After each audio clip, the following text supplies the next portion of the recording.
परम प्रेममय श्री ठाकुर जी के चरणों में मेरा कोटि कोटि प्रणाम। जगदीश्वरी जगपालिनी पुरुषोत्तमा अर्धांगिनी प्रणाम तुम्हें हे नारायणी। शिशि वर्मा के चरणों में मैं कोटि कोटि प्रणाम करती हूँ। परम पूज्यपाद शिशि वर्मा, परम पूज्यपाद वर्तमान आचार्य शिशि दादा के चरणों में मेरा कोटि कोटि प्रणाम।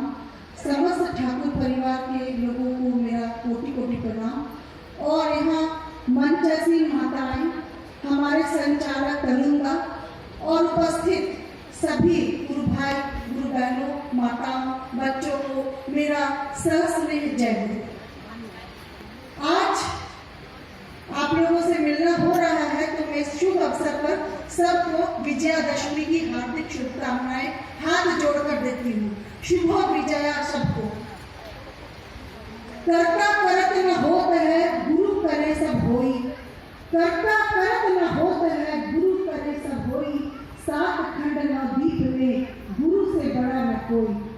सात समग्र सो मसी करो लेखनी सब बनाए।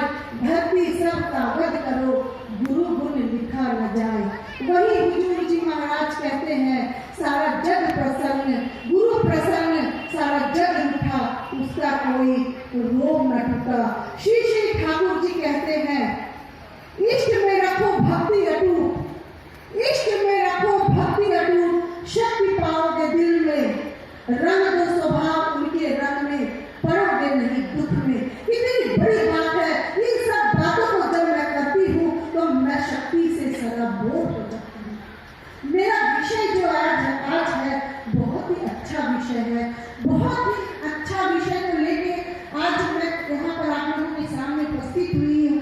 बहुत ही रोमांचक विषय है और इस विषय को मैं ठाकुर जी ने जो बड़ी माँ को पत्र लिखा था उस पत्र के माध्यम से आप लोगों के समक्ष प्रस्तुत करूंगी। लेकिन उसके पहले मैं कहना चाहूंगी एक बात। When ideal is awakening in man, when ideal is awakening in man, he is inquisitive, agile, responsible, tactful. In a one word, we can say all faculties are bloom and grow. ভালোবাসা হলো একমাত্র মুদ্রা যা দিয়ে আমরা সবকিছু ক্রয় করতে পারি। Love is only one point which we can purchase bliss. अब ठाकुर जी जब बड़ी माँ ने ठाकुर जी को पत्र लिखा था तो देखिए आजकल पत्र लिखने की परंपरा तो समाप्त हो गई है और हम लोग तो बहुत विषय में जाते हैं। नारी को ये होना चाहिए, नारी को वो होना चाहिए। लेकिन आदर्श नारी है क्या? आदर्श नारी की परिभाषा है क्या? आदर्श नारी कैसे तैयार होगी? ये एक प्रश्न है। इस प्रश्न को हमें ही ढूंढना पड़ेगा। ये आदर्श नारी कैसे हम बनेंगे? आपको मैं उदाहरण से स्पष्ट करती हूँ। जैसे जब एक पौधा को, एक बीज को जब हम लोग जमीन में बोते हैं, उसको सिंचित करते हैं, उसके साथ मिट्टी का क्या योगदान है मैं बताऊं?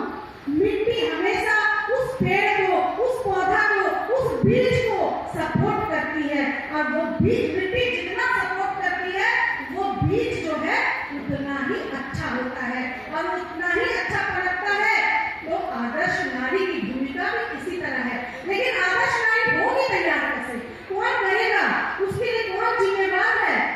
मैं कहूँगी उसके लिए हम रिस्पॉन्सिबल है। उसके लिए हम ही उत्तरदायित्व हैं कि आदर्श की स्त्री होगी तैयार कैसे और आदर्श स्त्री को कौन बनाएगा? खाली ठाकुर जी की बातें, नारी नीति और सब ग्रंथ पढ़ने से क्या हम आदर्शवान हो जाएंगे? मेरा ये मानना है कि ऐसा नहीं हो सकता है। बिल्कुल नहीं हो सकता है। आदर्श बनाने में आइडियल, लिविंग आइडियल, जीवंत आइडियल, पुरुषोत्तम की आवश्यकता होती है। थक में जो भी इष्ट चरण रूप में न तो उन्नति शब्द दूर को होए आर में जड़ उन्नति। इष्ट चरण रहेगा तो हमारी जो है, हमारी सब विधियां हैं, हमारी सब रूपे हैं, हमारा सब जो मधुरकाम लोग है उसको हम कंट्रोल में कर सकते हैं। तो आदर्श नारी की भूमिका हम क्या करेंगे? अभी हमारी पूर्ववर्ती वक्ता ने कहा कि जब मोहम्मद ने उसने उन्हें पूछा women cannot go to yajan like us, how can they do yajan? Thakur ji ने कहा कि उनको बाहर जाने की कोई जरूरत नहीं है घूम घूम याचन करने की। They are yajan right through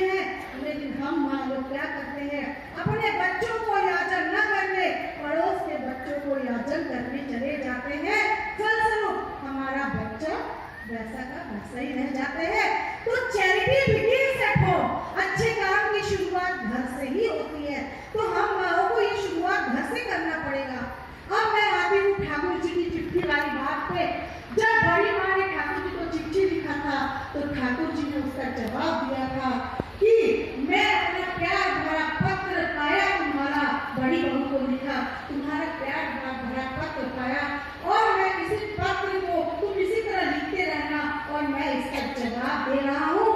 बड़ी बहू, संसार परिवर्तनशील है, संसार में परिवर्तन होता रहता है। कल जो तुम थी आज नहीं हो, आज जो तुम हो कल नहीं रहोगी।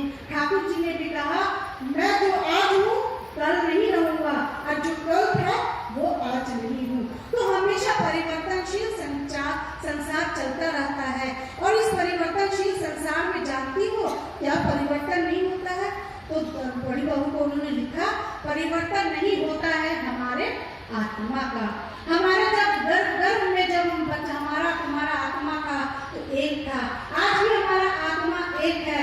संसार में हमारा आज यौवन है, कल नहीं रहेगा।